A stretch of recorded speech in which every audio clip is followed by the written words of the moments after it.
Juice Dlab is based on the Evo Dlab, but it obviously is using the new DTEX material. So you can also call it a redesign.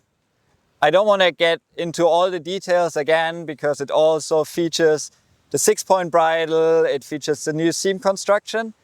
I want to focus more on the comparison of what is an Evo Dlab and what is a Juice Dlab. So the main difference is that the leading edge of the Juice Dlab is even smaller than it would be on an Evo Dlab. So that means the Juice Dlab 14 has a smaller leading edge than an Evo Dlab 13. And this is because the Juice Dlab 14 is made for kind of a lighter rider like me going in really light winds.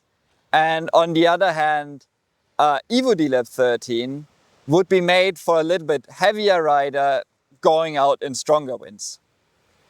Obviously, once you move up in the sizes on the Juice Dlab, the leading edge diameter increases to give you like the stability and stiffness for heavier riders. But you're always talking about lighter wind conditions for the Juice Dlab. As it is a complete redesign, it's hard to pick like specific points where it changed compared to the old one. But one major thing that changed is the aspect ratio. The aspect ratio got lower, and that's kind of counterintuitive because usually a high aspect ratio stands for higher performance. But on my prototypes, I learned that when I go down in aspect ratio, I gain so much in agility and turning speed and like feel overall riding experience.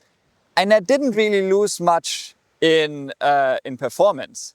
Actually, I feel like the low-end performance is even better than on the old one.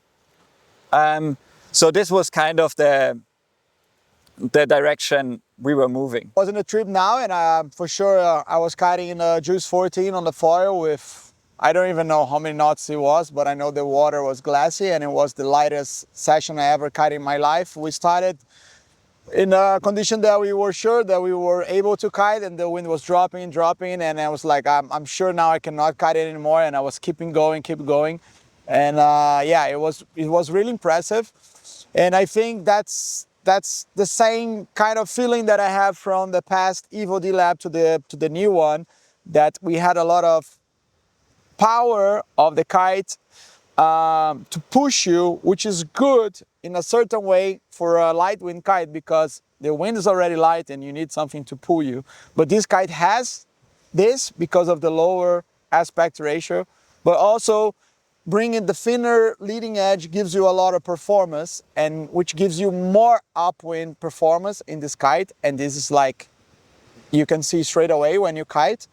And also performance in other things, you know, like because since the kite goes more upwind, you have more vertical jump, so you jump better. So it's not, what I love about the Juice is not just a kite which makes the light wind session possible, but gives you a lot of performance. So you can go there and not just go right and left because you can, because the wind is light, but also you can have fun and you can improve your tricks, you can train your tricks. And yeah, that brings everything together for a light wind session where you can ride, have fun, and learn new tricks.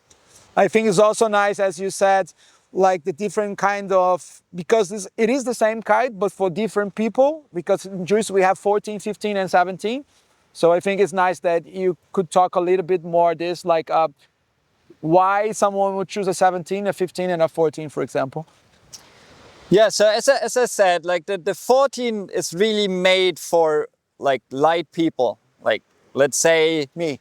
Yeah, let's say 75 kilos and below in really light conditions. Or if you go on a foil, for example. The kite has a small leading edge which gives you all the performance, and if you're lighter, you don't need this like crazy rigidity of the kite. And then if you move up in sizes, the stiffness and the stability of the kite increases, And this is beneficial for the little bit heavier riders, I would say. So really choose like the size to your weight more than to the wind, because it's always made for light wind, right? And another point, another thing I want to point out is that a lot of our big air riders were kind of moving towards the juice just for training and practice, because the jumping in a little bit stronger wind is super lofty, super floaty, and they can practice all their board offs and flips and rotations. And what was really impressive for me was that even when the wind picked up, the kite was holding on very well. I think this has a lot to do with the 6-point bridle and the 10 psi. We were in Cape Town and Ross was out on a 14, and the wind picked up, and one of a sudden he started doing kite loops, and the kite still could handle that. So I think therefore the juice gives you really a great range from like super light wind to moderate conditions where you can really push it and have some fun. Yeah, I think it's great because like for heavier people, for example, with 20 knots, I'm riding at 12 and I'm 73 kilos, or someone with 90 kilos will not ride at 13, Evo, for example. They can go for a Juice Dlab 15 and they're gonna have the same performance like in a scale that I will be having in a 12. And also when it's super light, they can have a 17 and they can have fun in all kind of conditions. Yeah, I think that's it about the juice.